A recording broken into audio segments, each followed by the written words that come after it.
የዓለማችን ሀብታሙ የአደንዛዥ እጽ አዘዋዋሪ እንዴት ተገደለ? በዚህ ቪዲዮ የዓለማችን ሀብታሙ የአደንዛዥ እጽ አዘዋዋሪ ኤል ሜንቾ ካርቴል በሜክሲኮና በአሜሪካ ልዩ ኃይል ትብብር እንዴት እንደተገደለ በዝርዝር እናያለን። ኤል ሜንቾ ካርቴል ለመያዝ የተጠቀሙት ስትራቴጂ ኦሳማ ቢንላደንን ለመያዝ ከተጠቀሙት ስትራቴጂ ጋር ተመሳሳይነት አለው። ኤል ሜንቾ ካርቴልን ለመያዝ የተጠቀሙት ዘዴ ኤል ሜንቾ ካርቴል ጋር የቀረበ ግንኙነት ያላቸውን ግለሰቦች በመከታተል ሲሆን ሌላ የተሰኘ የዩቲዩብ ቻናል ሲሆን ዓለም ላይ የሚገኙ አስገራሚ አስደናቂ ነገሮችን በሚገርም ትንተና አቀርብላችኋለሁና ላይክ፣ ሼር፣ ሰብስክራይብ ማድረግ እንዳይረሳ። ምሳሌ የኤል ሜንቾ ካርቴል ገርል ፍሬንድን በመከታተልና እርሱ የሚገኝበትን ቦታ ለመሰለል ተጠቅመዋል። ኤል ሜንቾ ካርቴል በአደንዛዥ እጽ ዝውውር ሊታመን ከሚችለው በላይ ሀብት ማካበት የቻለ ሲሆን ይህ ሀብቱ $20 ቢሊዮን ይደርሳል ተብሎ ይገመታል። ኤል ሜንቾ ካርቴል ለብዙ ዓመታት እራሱን ከአሜሪካ የስለላ ድርጅት ሰውሮ የቆየ ግለሰብ ነበር። ኤል ሜንቾ ካርቴል በተገደለ ወቅትም በከፍተኛ ሁኔታ እየተጠበቀ ነበር። በሜክሲኮ መንግስት በጥብቅ የሚፈልገው የአደንዛዥ እጽ አዘዋዋሪ ኤል ሜንቾ ካርቴል የተያዘው በከተማ ሳይሆን በምዕራቡ የጄሊስኮ ግዛት ታፓልፒያ በተባለ በተራራማ ቦታ ውስጥ በሚገኝ ስፍራ ነው። ኤል ሜንቾ ካርቴል ለመደበቅ የሚመርጠው ቦታ ብቻ ሳይሆን እንደ ግዛቱ የሚያየው ቦታ ነበር። በቦታው ያለው ከባድ የአየር ጸባይና የመሬት አቀማመጥ ለኤል ሜንቾ ካርቴል ተስማሚ የሆነ የመደበቂያ ስፍራ ፈጥሮለታል። ኤል ሜንቾ ካርቴል ሲጄኤንጂ የተሰኘ የአደንዛዥ እጽ አዘዋዋሪ ድርጅት የነበረው ሲሆን ይህ ድርጅት በገንዘብ ብቻ ሳይሆን ራሱን ለመጠበቅና ከመንግስት አካላት እንዲሁም ከሌሎች የአደንዛዥ እጽ አዘዋዋሪ ቡድኖች ከሚሰነዘርበት ጥቃት ራሱን ለመከላከል በአርፒጂ መድፍ ተኳሽ መሳሪያዎች እና ጠመንጃ ራሱን ያስታጠቀ የሚፈራ ቡድን መሪ ነበር።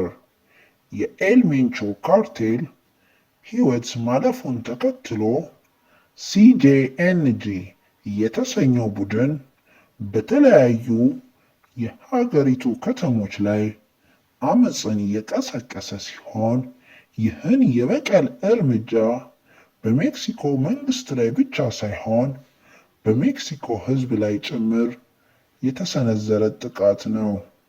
ይህ አመፅ ናርኮ ብሎኬድ የሚል ስያሜ የተሰጠው ሲሆን አመፁ በጉዳላጃራ፣ በዛኦፓን እና በቱሪስት በምትታወቀው ፖርቶ ቫሌራታ የተቀሰቀሰ አመፅ ነው።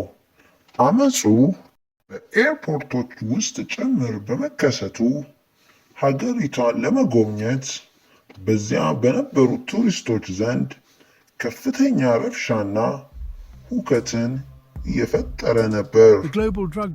የአደንዛዥ እጽ አዘዋዋሪ ቡድኑ በሚቾቾካን፣ በጓናጁዋታ They pose a ኳሊማ፣ significant threat to public health and safety. ታሙሪፓስ The እና production and distribution of ሌሎች these ከተሞች narcotics are often controlled by ሁከትና powerful criminal አመፅን organizations. ቀስቅሷል። These groups operate with አመፁ ruthless efficiency, employing የሜክሲኮ sophisticated ነዋሪዎችን methods to evade law የቤት enforcement. እና The penalties for የጭነት drug መኪና trafficking are በመንጠቅና severe, reflecting the በእሳት seriousness of this በማጋየት crime. ዋና In many ዋና countries, those መንገዶችን caught producing, transporting, or በመዝጋት selling illegal የተካሄደ drugs ነበር። face lengthy prison አመፁ sentences. ባየነባቸው However, the lure ከተሞች of enormous አማጺ profits ቡድኑ continues to attract individuals ከመንግስት and groups የጸጥታ willing to take አካላት the ጋር risk. Law ቀጥተኛ enforcement የተኩስ agencies around the ልውውጥ world are engaged in a ያደረገባቸው constant battle to disrupt and አጋጣሚዎችም dismantle ነበሩ። drug trafficking networks. ከዚያ በፊት They ግን conduct complex ኤልሜንቾ investigations, ካርቴል often involving undercover እንዴት agents ባለ and ሁኔታ informants. The goal is to የሜክሲኮ bring down the ሀብታም kingpins and dismantle their የአደንዛዥ empires. ዕፅ Fentanyl, for አዘዋዋሪ example, ቡድን is a መሪ synthetic opioid መሆን significantly more እንደቻለ potent than heroin. It has እናያለን። been linked to a surge in ኤልሜንቾ overdose ካርቴል deaths worldwide. ለበርካታ Methamphetamine, ዓመታት another highly addictive ከመንግስት stimulant, አካላት can cause በመሰወር serious health problems, ስራውን including heart በመስራት damage, paranoia, ከፍተኛ and የሀብት psychosis. መጠን The production of ያካበተ synthetic drugs often ቢሆንም involves hazardous chemicals በፌብሩዋሪ in clandestine 22 labs, posing risks to both those 2026 involved in the trade ሊገደል and the ችሏል። surrounding communities. የኤልሜንቾ The fight against ካርቴል the synthetic drug ቀዳሚ trade ስሙ requires a multi-pronged ኔሚሶ approach. ሩቤን By tackling both the ኡሱጌራ supply and demand ሴርቫንቴስ sides of the ቢሆንም equation, we can hope to ዓለም make እርሱን progress in የሚያውቀው combating ግን this global scourge. ኤልሜንቾ በሚል ስሙ ነው። The ኤልሜንቾ synthetic drug trade ጃሊስኮ is ኒው dominated by powerful ጄኔሬሽን criminal ካርቴል organizations, ወይም often referred to as በአጭሩ cartels. These groups have ሲጄኤንጂ vast networks of producers, የተሰኘው traffickers, and distributors. የአደንዛዥ They ዕፅ operate across አዘዋዋሪ borders, utilizing ቡድን sophisticated መሪ smuggling ሲሆን routes and techniques. ይህ ቡድን One of the most notorious አደንዛዥ cartels ዕፅ involved in the ማዘዋወር synthetic ብቻ drug ሳይሆን trade is the Sinaloa የሜክሲኮን cartel from ሀገር Mexico. ጦር This መፈታተን organization, የሚያስችል known for its ruthlessness and የተዋጊና reach, has been የጦር implicated in the መሳሪያ trafficking አቅም of ያለው massive quantities of fentanyl አደገኛና and methamphetamine into the በመንግስት United ደረጃ States. Law የሚፈራ enforcement ቡድን agencies ነው። worldwide are engaged in a relentless pursuit ነገር of ግን these criminal በፊት organizations. ገበሬ They conduct የነበረና high-stakes operations, often ከአሜሪካ involving ዲፖርት undercover ተደርጎ agents, wiretaps, የነበረ and raids. አንድ One such ተራ operation ግለሰብ known as Operation Python እንዴት targeted the 20 Sinaloa ቢሊዮን cartel's ዶላር fentanyl የሚገመት trafficking network. This የሀብት ማማ multinational ላይ effort resulted in the seizure ሊወጣ of ቻለ tons of የሚለው fentanyl, millions of ወሳኝ dollars in ጥያቄ cash, ነው። and the arrest of ይህን key ጥያቄ cartel members. ለመመለስ These successes ኤልሜንቾን demonstrate the importance of ከመጀመሪያው international ጀምሮ cooperation in combating ማወቅ transnational criminal ይኖርብናል። organizations. እንደ However, ኤሮፓውያን the fight against አቆጣጠር these cartels is far from over. These በ1980 organizations are resilient and ኤልሜንቾ adaptable. The use of በአሜሪካ intelligence-led policing, data ሕጋዊ የመኖሪያ analytics, and ፈቃድ international task forces has የሌለው proven ሆኖ effective in disrupting በካሊፎርኒያ cartel ውስጥ operations. በሚገኝ የአደንዛዥ ዕፅ እርሻ The world ውስጥ of drug trafficking is built ሲሰራ on a foundation ስለተገኘ of mistrust and በፌዴራል paranoia. ፕሪዝን ታስሮ Violence is an ቀጥሎ inherent part of ወደ this illicit ሜክሲኮ trade. Rival ዲፖርት cartels engage in የተደረገ brutal turf wars, ግለሰብ ነው። battling for control of smuggling በሜክሲኮ routes and markets. ሚሊሊኖ Within these የተሰኘ organizations, betrayal is የድራግ መሪን commonplace. The lure በመቀላቀል of money and power often outweighs ሚቾቻን loyalty, በተባለ leading to internal የሜክሲኮ conflicts ግዛት and ውስጥ betrayals. Informants and አቅሙንና snitches are ever-present ታማኝነቱን threats, lurking in the አሳድጓል። shadows, waiting ይህ for their ቡድን opportunity to ሲፈርስ strike a deal with ኤልሜንቾ law enforcement. The ሲጄኤንጂ constant threat of የተሰኘ violence casts a long የራሱን shadow over the lives of those involved in የአደንዛዥ the drug ዕፅ trade. አዘዋዋሪ Many live ቡድን in a state of perpetual መስርቶ fear, knowing that መሪ their ሆነ። actions could have ኤልሜንቾ deadly consequences for ጎበዝ themselves and their loved ስትራቴጂስት ones. The የነበረ families of those involved in this world ሰው are ነው። often torn apart by violence, በሲናኖላ addiction, and incarceration. የሚገኙ The human cost of የአደንዛዥ the ዕፅ drug trade is አዘዋዋሪ immeasurable, ቡድኖች leaving a trail of shattered በኤል lives ቾፓ and broken communities in እና its wake. ኤል ማዮ The code of መያዝ silence የተነሳ known as Omerta is በእርስ deeply በርስ ingrained ጦርነት in the drug ሲፈራረሱ trade. Those who dare to ኤልሜንቾ speak out against the cartels or የእነዚህን cooperate ቡድኖች with መፈራረስ authorities risk swift እንደ and ጥሩ brutal አጋጣሚ retribution. በመጠቀም Despite the risks, there are ግዛቱን individuals who choose to ማስፋፋት cooperate with ችሎ authorities. ነበር። These informants ኤልሜንቾ provide invaluable insights ፌንታይል into the inner workings እና of drug trafficking ሜታ organizations, አምፌታሚን aiding law enforcement in የተሰኙ their efforts to dismantle. አደንዛዥ ዕፆችን ከፍተኛ ትርፍና ገበያ ወዳለበት ወደ አውሮፓና ወደ እስያ በመሸጥ ከአሜሪካ እይታ ውጪ ራሱን በማድረግ የ20 ቢሊዮን ዶላር የሚገመት የሀብት ማማ ላይ መውጣት እንዲችል ረድቶታል።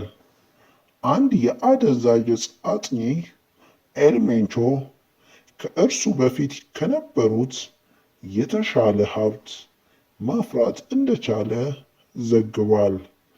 ኤልሜንቾ ስራውን በተሻለ ሁኔታ እንዲሰራ ካስቻሉት ነገሮች መካከል በሜክሲኮ ሀገር ከሚገኙ የጸጥታ አካላት አባሎችና አመራሮች ጋር በጥቅም በመተሳሰሩ ስራውን ለብዙ ጊዜ መስራት አስችሎታል። ለዚህ ማስረጃ የሆነው ኤልሜንቾ ከአንድ የጸጥታ አካል መሪ ጋር ያደረገው የስልክ ንግግር መረጃ መውጣቱ ነው። በዚህ የስልክ ንግግር ኤልሜንቾ የጸጥታ አካሉን የራሱን ሰዎች ከእርሱ የሥራ ቦታ እንዲያስነሳለት በቁጣ ቃል ሲነግረው ይደመጣል። እዚህ ጋር መጠየቅ ያለብን ጥያቄ የሜክሲኮና የአሜሪካ ልዩ ኃይል እንዴት ኤልሜንቾ ያለበትን ትክክለኛ ቦታ ማወቅ እንደቻሉ ነው። ኤልሜንቾ የሚፈልጋቸውን ሴቶች የሚያቀርብለት የራሱ የሆነ ግለሰብ አለው። ይህን ግለሰብ በመከታተልና ግለሰቡ ኤልሜንቾ የሚፈልጋትን ሴት የሚገኝበት ቦታ ይዟት ታፓልፒያ ወደ ተባለው የኤልሜንቾ ስፍራ ይዟት ሲሄድ በመገኘት ያለበትን ቦታ ማወቅ ችለዋል። ፌብሩዋሪ 21 2026 ሴት አቅራቢውና ልጅቷ ወደ ቦታው ደርሰው ነበር። የሜክሲኮ ልዩ ኃይሎች ልጅቷ ስራዋን ጨርሳ እስክትወጣ ድረስ በተጠንቀቅ እየጠበቁ ነበር። ልጅቷ ከሄደች በኋላ የሜክሲኮ ልዩ ኃይል እና የሲጄኤንጂ አባላት የተኩስ ልውውጥ ማድረግ ጀመሩ። የሲጄኤንጂ አባላት አርመርድ ቬሂክል፣ ሚሊታሪ ግሬድ ሮኬት ላውንቸር የታጠቁ በመሆኑ ከፍተኛ የሆነ የተኩስ ልውውጥ ተካሂዶ ነበር። በዚህ የተነሳ 3 የሜክሲኮ ልዩ ኃይል አባላት በከፍተኛ ሁኔታ የቆሰሉ ሲሆን ከሲጄኤንጂ አባላት ብዙዎቹ ሕይወታቸው አልፏል። ኤልሜንቾ ጠባቂዎቹ እንደሞቱ ሲመለከት የ59 ዓመቱ ግለሰብ ለማምለጥ ሞክሮ ነበር። ነገር ግን የተኩስ ልውውጡ በፍጥነት በሜክሲኮ ልዩ ኃይል ድል አድራጊነት በመጠናቀቁና የሜክሲኮ ልዩ ኃይል በታጠቀው የኤፍኤክስ 05 መሳሪያ ኤልሜንቾ የነበረበትን ቤት ግድግዳ ጥይቱ ጠርምሶ በመግባትና ብዙ የሰውነት አካሉ በጥይቱ በመመታቱ ታዋቂው ሀብታሙ የሜክሲኮ የአደንዛዥ ዕፅ አዘዋዋሪ ሕይወቱ ሊያልፍ ችሏል።